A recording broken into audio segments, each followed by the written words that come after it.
99.1, 88.9 CFNJ, c'est le dernier droit des Fêtes gourmandes, 19e édition, jusqu'à 17h aujourd'hui. On vous attend au Parc des Cultures à Saint-Jacques. Eliane Neveu, la directrice des Fêtes gourmandes, est là avec moi. Salut Eliane! Salut Nicolas, ça va bien? Ah ben oui, ça va super bien.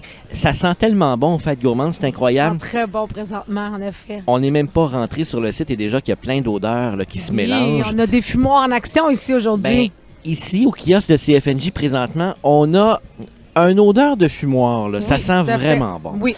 Eliane, ça nous ouvre l'appétit, évidemment. Il y a 55 exposants qui sont là encore toute la journée pour nous présenter, nous faire goûter leurs produits. Ça, c'est exceptionnel. Mais les Fêtes gourmandes, c'est plus que ces 55 exposants-là.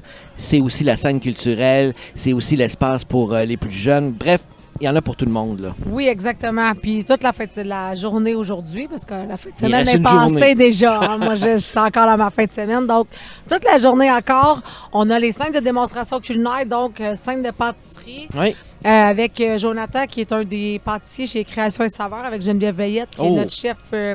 Alors ça va être des démonstrations assez intéressantes et délicieuses. Que les pâtisseries de Création et Saveurs, c'est quelque chose. Oui, c'est très bon. Puis Geneviève et Jonathan font vraiment une très bonne équipe ensemble. Donc, Jonathan est un de nos chefs invités aujourd'hui sur la scène.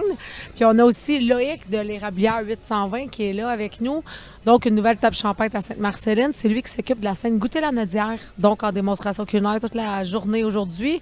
Et sur notre scène 100% barbecue, bien évidemment, on y va avec des trucs de cuisson, des trucs, plein de choses. Et choses intéressantes, aujourd'hui, ils vont faire un tartare de melon d'eau. Ah bon? Un tartare de melon d'eau. Je peux pas vous donner la recette pour que vous veniez sur le site pour le voir, mais il va se passer tout ça aujourd'hui sur nos scènes de démonstration culinaire. Puis évidemment, ben on a plein de nourriture. Nos exposants ici sont tous prêts à vous recevoir pour manger plein de bonnes bouchées du Québec, évidemment. Ouais. Et vous pourrez acheter le produit aussi. J'allais le dire, de faire des provisions, de ramener ça à la maison, de préparer des cadeaux aussi pour les prochaines fêtes. Là, mine de rien, c'est Noël qui s'en vient bientôt. J'osais pas le dire, mais c'est toi qui le dis. C'est ça. Donc, après les fêtes gourmandes, c'est le temps des fêtes. C'est ça. On peut déjà profiter de l'occasion parce qu'ils sont tous réunis à la même place, ces artisans-là, pour faire de beaux paniers cadeaux pour nos proches. Et Eliane, c'est le temps aussi de choisir notre coup de cœur parce qu'on peut voter pour notre kiosque coup de cœur, notre artisan. On peut voter pour le kiosque coup de cœur ici. Donc, ça nous aide, nous, à avoir un peu les tendances, qu'est-ce que les gens aiment. Puis aussi, on aime beaucoup avoir les commentaires des gens sur les sélections d'exposants. Puis, évidemment, on en parle moins souvent, en fait, que nos exposants agroalimentaires, mais on a aussi une section hors de la table, qui est une section très intéressante aussi à visiter. Qu'est-ce qu'on trouve là-dedans, là? Mais on a les amis de Piscine Graton qui ont des barbecues, évidemment, à vendre ou à présenter, mais qui ont aussi toutes les sauces et les épices de nos compétiteurs du Challenge Barbecue. Oh. Donc, c'est très intéressant parce que nos compétiteurs, de l'autre côté, ils sont vraiment occupés à cuisiner puis à remettre la meilleure viande possible aux juges parce que vous savez que c'est aujourd'hui la grande remise de prix du Challenge Barbecue. Là. Ils ont cuisiné toute la fin de semaine, ces gens-là. Hier, ils ont remis leur poulet, leur côte levée et le steak qui était la catégorie spéciale cette année.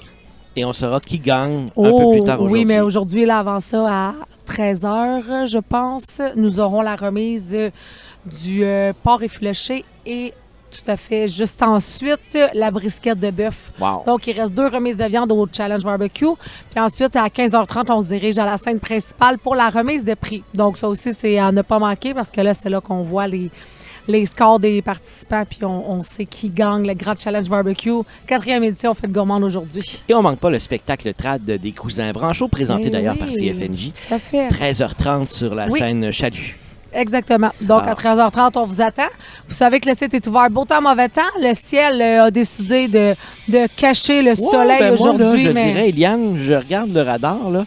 Il va surtout pleuvoir ce soir, après les Fêtes gourmandes. Oui, c'est ça. Mais nous, le après Fête gourmande, c'est pas vraiment après, tu sais, hein, parce que nous, on tombe en démontage puis on veut du soleil jusqu'à demain soir. Bon, ben on va te le commander. Oui, tout à fait. Mais tout ça pour dire que le site est ouvert beau temps, mauvais temps. Les exposants sont sous des chapiteaux. Il y a des corridors de passage qui sont 100% à l'abri.